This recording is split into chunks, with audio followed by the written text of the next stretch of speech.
सरस्वती जी का जन्म 1824 में गुजरात के टंकारा गांव में हुआ था। कब कहाँ हुआ था इनका जन्म? 1824 में गुजरात के टंकारा गांव में हुआ था। और बचपन का नाम इनका मूल शंकर था। पिता का नाम अंबा शंकर था, गुरु का नाम बिरजानंद था, जिनसे मुलाकात इनकी मथुरा में 1860 में हुई। और इनके जो गुरु थे वो दोनों आंख से अंधे थे। अंध गुरु को इन्होंने अपना गुरु बनाया। 1875 में आर्य समाज की स्थापना मुंबई में हुई। यह प्रश्न भी अक्सर आया करता है कि आर्य समाज की स्थापना कब कहाँ हुई? तो 1875 में आर्य समाज की स्थापना मुंबई में हुई। और इनकी प्रसिद्ध पुस्तक सत्यार्थ प्रकाश है, जिसका प्रकाशन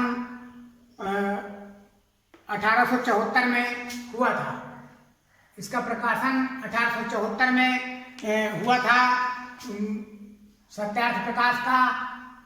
और इनका आदर्श वाक्य था सत्यमेव जयते। वेदों को ज्ञान का खजाना बताया, कर्म पर बल दिया, मनुष्य को अपना भाग्य निर्माता बताया। ये बहुत बड़ी बात थी, क्योंकि यहाँ पर भारत भाग्य विधाता जो है हमारे राष्ट्रगान में भी शामिल है। लेकिन इन्होंने कहा मनुष्य अपने भाग्य का निर्माता अपने कर्मों के बल पर बन सकता है। इनका जो सिद्धांत थे, ईश्वर सर्वव्यापी है, अजर अमर है, उसी की उपासना करनी चाहिए, हमें ढोंग में नहीं पड़ना चाहिए। वेद ही सत्य और परम ज्ञान के स्रोत हैं। सभी को शारीरिक, आत्मिक, सामाजिक उन्नति को प्रगतिशील रहना चाहिए।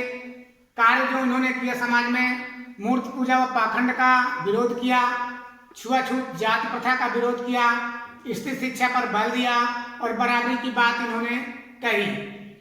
स्वदेशी पर महत्व दिया तथा इन्होंने कहा भारत भारतीयों का है। यह बात लोगों को बहुत ज्यादा प्रभावित किया। भारत भारतीयों का है, विदेशियों का नहीं, तो विदेशी यहाँ राज क्यों करते हैं। 1908 में दलित उत्थान के लिए आंदोलन किया। भारत में जगह जगह दयानंद इंग्लो वैदिक कॉलेज खुलवाया। अब इससे तमाम प्रश्न बनते हैं, कभी कभी पूछ लिया जाता है स्वामी दयानंद सरस्वती का जन्म कब कहाँ हुआ था? 1824 में गुजरात के टंकारा गांव में।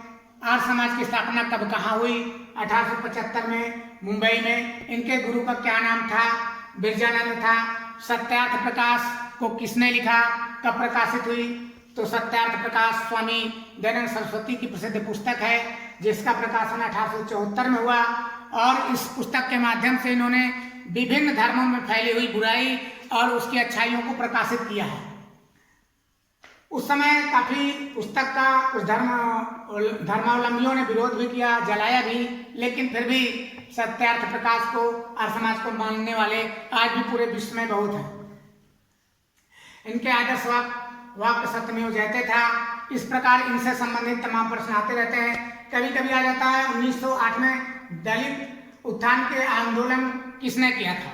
1908 में दलित उत्थान के लिए आंदोलन स्वामी दयानंद सरस्वती जी ने किया था। और देश को आगे बढ़ाने के लिए जगह जगह दयानंद इंग्लो वैदिक कॉलेज की स्थापना करवाई। दयानंद इंग्लो वैदिक कॉलेज में ये अंग्रेजी, संस्कृत सभी विषय पढ़ाए जाते थे।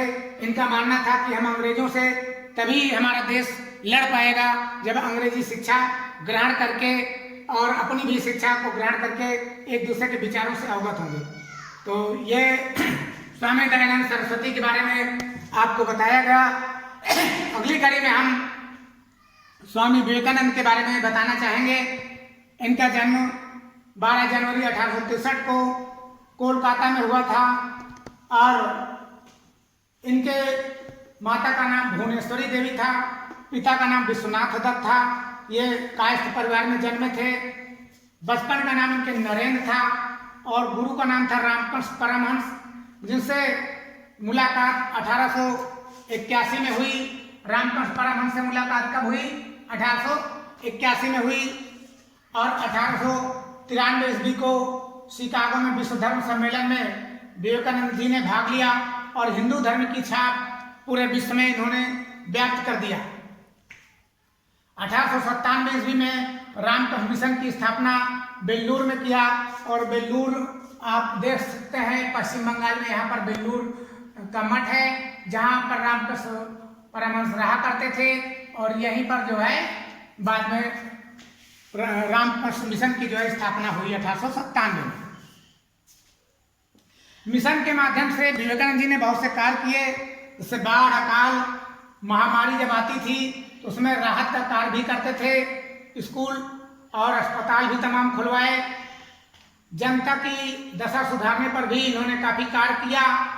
और जो इनके सिद्धांत थे, वेद वेदांत व उपनिषदों को सच्चे ग्रंथ बताया, मानवता की सेवा को ईश्वर की सेवा बताया, कर्म भक्ति व योग पर बल दिया, मूर्ति पूजा को ईश्वर की उपासना व साधना बताया। क्योंकि कुछ लोगों ने तो मूर्ति पूजा का विरोध किया, लेकिन विवेकानंद जी ने इसको उपासना की जो है साधना बताया।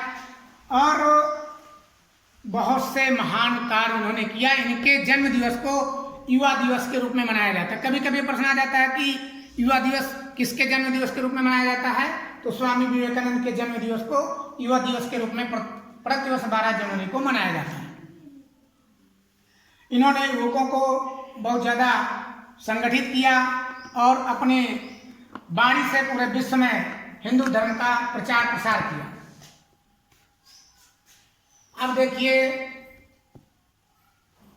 अगली कड़ी में हम चर्चा करना चाहते हैं कि हमारे देश में जो राष्ट्रीय एकता पनपी, जागृत हुई, उस पर कांग्रेस के जो अधिवेशन हुआ, कांग्रेस जो बनी, उसकी क्या भूमिका थी, इसको आइए इस नक्शे के माध्यम से मैं समझाने का प्रयास करता हूं।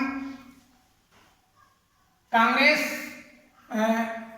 का प्रथम अधिवेशन 1885 में मुंबई में हुआ और इसका गठन ए.ओ. ह्यूम ने किया था और इसके प्रथम अध्यक्ष व्योमेश चंद्र चटर्जी बनाए गए। इसके बाद में द्वितीय कांग्रेस अधिवेशन कोलकाता में हुआ 1886 में और इसके दादा भाई नौरोजी अध्यक्ष बनाए गए। तृतीय अधिवेशन जो है चेन्नई में 1887 में होता है और चौथा इलाहाबाद में होता है 1888 में और नौवां आपका लाहौर में होता है। दादा भाई नौरोजी यहाँ भी इसके अध्यक्ष रहे। फिर आपका 23वां अधिवेशन जो है सूरत में होता है। सूरत में कांग्रेस का विभाजन होता है 1907 में। कभी कभी ये प्रश्न आ जाता है कांग्रेस का विभाजन कब कहाँ हुआ था, तो कांग्रेस नरम दल और गरम दल 2 दलों में विभाजित हो गया 1907 में। किस अधिवेशन में ये हुआ जो है सूरत अधिवेशन में। ये प्रश्न बड़ा ही महत्वपूर्ण है। फिर इसके बाद में जो इनके अधिवेशन हुए, 31वां अधिवेशन जो है लखनऊ में हुआ। लखनऊ की चर्चा यहाँ पर इसलिए जरूरी है क्योंकि लखनऊ में एक समझौता हुआ था जिसमें गरम दल, नरम दल और मुस्लिम लीग, ये सभी जो है दल एक होकर के भारत की राष्ट्रीय एकता को बल दिया। इसके बाद में 32वां अधिवेशन 1917 में कोलकाता में होता है और श्रीमती एनी बेसेंट इसकी अध्यक्ष बनाई गई। कभी कभी ये प्रश्न आ जाता है कि कांग्रेस की प्रथम महिला अध्यक्ष कब कौन बनी, तो आपको इसका उत्तर मिल गया होगा कि कांग्रेस की पहली महिला अध्यक्ष श्रीमती एनी बेसेंट 1917 में कोलकाता में बनाई गई।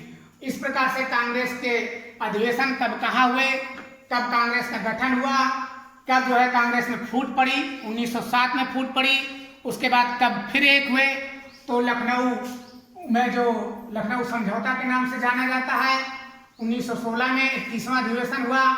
इसमें कांग्रेस का नरम दल, गरम दल और मुस्लिम लीग सभी एक होकर के एक राष्ट्रीय मंच पर आए और राष्ट्रीय एकता बढ़ी।